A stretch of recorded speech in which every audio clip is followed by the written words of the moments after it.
जय श्री कृष्ण दोस्तों। Today we will discuss about the Srimad Bhagavad Gita Shlok 2, and yesterday we have already discussed about the Srimad Bhagavad Gita Shloka 1. So this is the Adhyay 1 Shloka 2. Let's see, and we will try to learn how Shloka 2 says, what Shloka 2 says, and how is this matter in our personal life. Okay, let's come. So first Shloka say, धिष्ठा तो पांडवानिकं युद्धं दुर्योधनस्तदा आचार्यमुपसंगम्य राजा वचनमब्रवीत्. So what is say? When Duryodhana saw the expense of the Pandavas' army, he understood that all his selfishness has to push back and he needs help. So he went to his teacher and trainer Guru Dronacharya for help and support. He wanted to make Guru Dronacharya at his side by showing how big a Pandavas' army is and how the Kauravas' army is disentangled at thus. Guru Dronacharya is definitely needed to handle this thing better. Sanjay replied to a very tense Dhritarashtra that he was panicking in vain. There is nothing that can happen now because there was a lot of work done now and there was no way now that anyone would back up from a fight. No, it's not about winning the part of the owned throne, Hastinapur. Now it is about satisfying their own egos and making sure that the other party is not the receiving end of the joy and satisfaction. It is now more about having everything in its entirety rather than taking home solidarity and peace. Sanjay explained the entire issue. The Dhritarashtra is saying that the Pandavas have involved a lot of people in the fight. These people are everyone from Lord Krishna himself to his army of people and his other contacts. There are many Dharmgurus, holy saints, and priests now involved with this. All there now only a small chance to call this off. This chance talk about also seemed to lie with the petrified Surodhana, who initially thought it would be a piece of cake outlaw the Pandavas, but now is trapped in a more difficult situation than ever. He is not ready to war. He is called out in the first piece. So if Duryodhana accepts the fact that he was pumped up the wrongdoing filled with the greed and lust and also agreed that he now should properly pull out of the war, this entire thing can come to a halt. Having said that, it is huge if the situation and the people involved in the fighting are highly influenced influenced by their own leader, whichever side they are on, and it is not more question of ethics, rules, or morality. Sanjay further stated that when Duryodhana and Yudhishthir finally agreed to war, they both wanted the strong person on their side.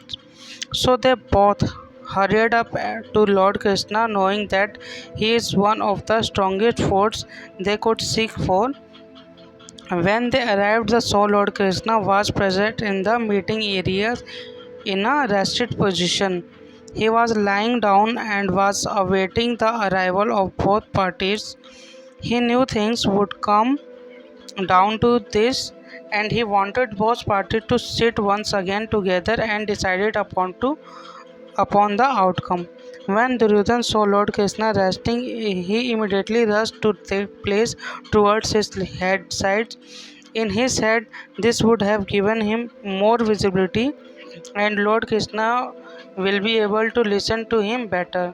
Yudhishthira, on the other hand, went and sat peacefully towards the leg side of Lord Krishna.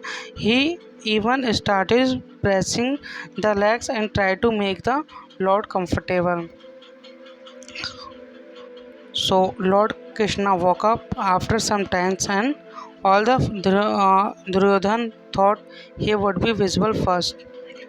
Due the angle of his body, he could see the person towards his legs first. There Yudhishthir was the first one the Lord saw started taking to. He asked Yudhishthir about him and his people, and the turned to Duryodhana, who was sitting at his head, already breathing with anger.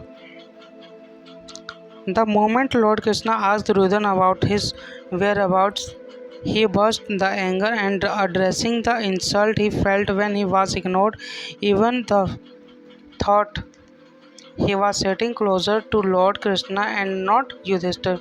Lord Krishna smiled and said that if someone sits at the head side, they have a tendency to speak or not listen, as you did right now. Also sitting the leg side also Yudhishthir was straight into my view. He was sitting at the distance so he had exert a little more effort to listen to what I had to say. So he will speak less and he did.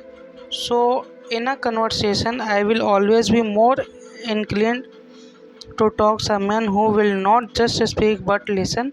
Also, he replied to my question with a lot of humbleness and without being rude about anything of several things he could have found disturbing. Now, when I asked you about your whereabouts, you rather flipped your anger and did not even respond to my question.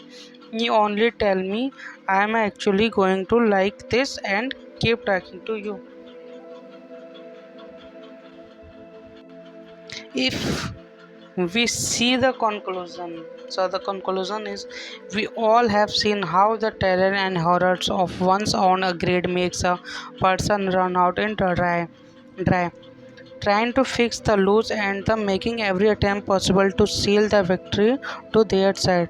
But it is not always about the clean and simple victory, it is also about the pain, chaos, and innocent lives on account of achieving the desired result.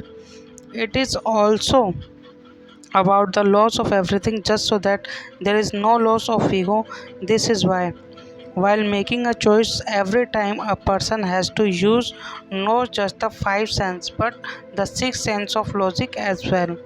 We also saw how being rude and stupid at the wrong time made things difficult for Duryodhana.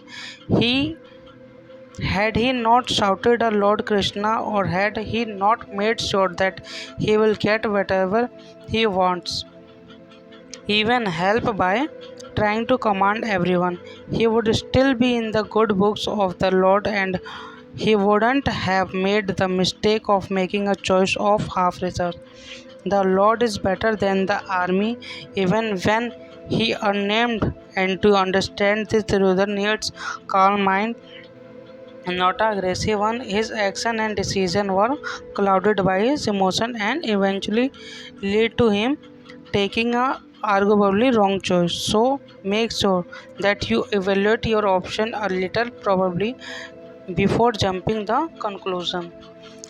This was Slok 2 of the Srimad Bhagavad Gita. We have already seen Slok 1, Chapter 1 yesterday. For those of you who have missed it, kindly check here.